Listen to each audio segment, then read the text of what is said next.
Most of these mind games make you as a lady obsess over a guy. If you want to be an intercessor, intercede for that guy as you are out of that relationship. Don't be in the relationship and be interceding for a man that is not willing to be kept. You would actually tread slowly. You will not fall in love, but you will walk in love. The dating scene is so scary these days that if you are naive, you are going to get played straight up. When I was in my 20s, I didn't have a lot of information on my fingertips and I got played.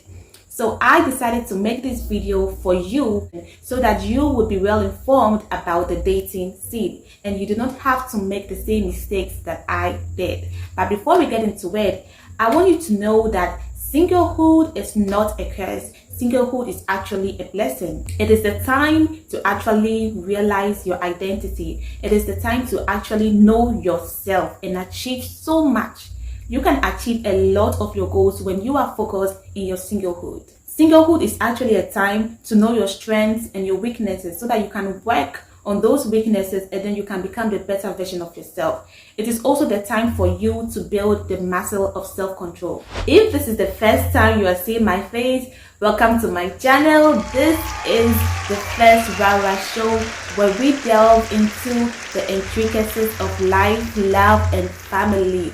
I want to know where you are watching me from, so comment in the comment section and tell me where you are watching from. In today's video, I'm going to be quite biased. I'm going to be focused on the ladies because I know that we are the ones that get played the most. So the first thing on my list is a lot of men are manipulators. We ladies, when we are young, we often fantasize about our Prince Charming. He will sweep us off our feet, our marriage, our wedding. We fantasize about all these things.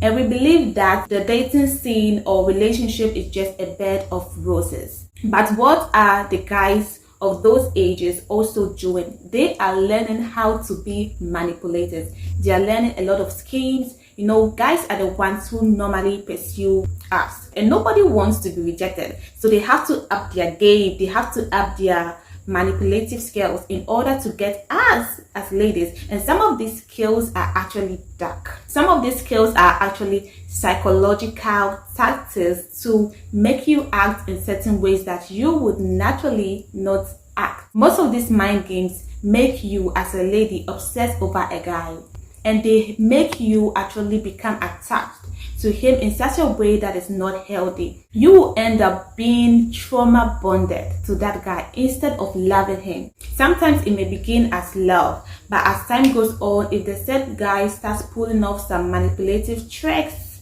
you will end up becoming obsessed over him and you will end up chasing him for bare minimum. You will now be begging him.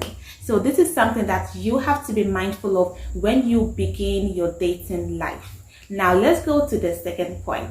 The second point on my list is a man can do so many things for you and still not love you. When a man is chasing you, when a man is wooing you, he is trying to make you fall in love with him. It does not necessarily mean that he has bonded to you. Chances are that he may not even know you, and you cannot love something or somebody that you do not know. So let's consider the different love languages: quality time, words of affirmation, physical touch. A man can do all these things for you, but it does not mean that he has actually bonded to you. It just means that he's trying to bring you on board so that you will fall in love with him. So the best thing to do is during the dating phase, you have to be mindful of love bombing so that you do not fall prey to somebody that is not bonding to you, but you are rather bonding to them. Then later on, they'll pull the rug off your feet and you will just be hanging in the air. And this can be really tough for those of us that have had abandonment issues when we were younger, because just the least amount of attention and we are already hooked on a guy. When you are actually mindful of this tactic, you would actually tread slowly. You will not fall in love, but you will walk in love. Now let's go to my third point. Now for this third point, you have to listen carefully because a lot of us ladies make mistakes in that area. And my third point is you must not stop assessing a guy once you accept his proposal to be in a relationship. Most of us ladies, we are wise. Before we accept to be in a relationship with somebody, we have assessed the person thoroughly to make sure that we are physically, emotionally, spiritually yoked. And that's a good thing. However, we fail to actually assess them when we enter into the relationship. When we get into the relationship, we are so obsessed with marriage. So much so that we now focus on how to make sure that this marriage works by fire, by force. And this is not what it's supposed to be. During the time that you are in a relationship with a man, you have to keep assessing him so that you can actually easily detect red flags. You want to be certain that what you receive is actually what you bought. You want to be certain that what you actually fell for is actually the reality. So do not stop assessing a guy once you get into the relationship. Next point on my list is know when to leave a relationship. A relationship is not a do or die affair. Don't die in that relationship. If it's causing you mental stress, if it's causing you emotional abuse, if it's causing you to lose yourself, if it's causing you to lose your sanity, you have to leave. Don't ever think that your love, your prayers, whatever it is are going to change him. If you detect bad behavior, let's say he's cheating, he's manipulative, he's abusive, verbally, he's condescending, he's disrespectful. If you realize all these things and you communicate it, but there's no much change, just start taking your leave. Don't decide that you are going to change him with your love. He's not going to change. If you want to be an intercessor, intercede for that guy as you are out of that relationship. Don't be in the relationship and be interceding for a man that is not willing to be kept. My final point that I wish I knew when I was in my 20s is dealing with my childhood trauma. Sis, you do not have to take it for granted because it's going to come back to haunt you. If you've had abandonment issues, if you've had rejection issues, you have to deal with it.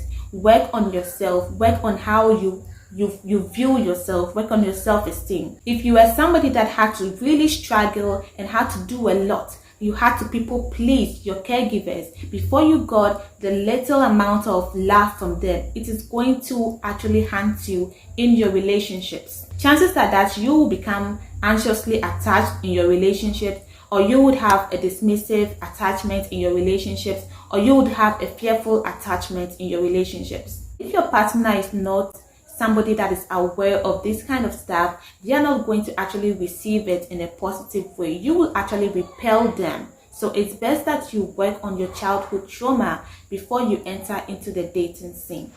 So all too soon, we have come to the end of this video, and I want us to recap what we have heard so far. So as I said, these are some of the things that you should know while you are navigating the dating scene.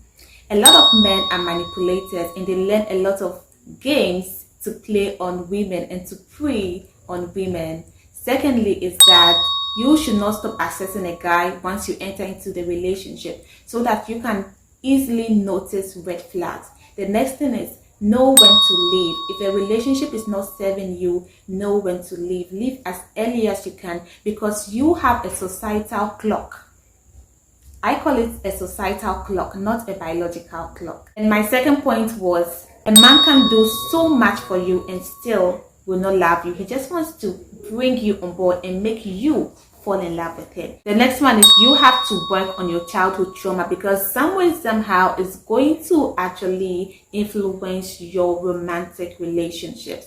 So guys, if you have found this video helpful, share it to a sister, and which of them will you be applying in your dating life? I'll see you all in my next video. Bye.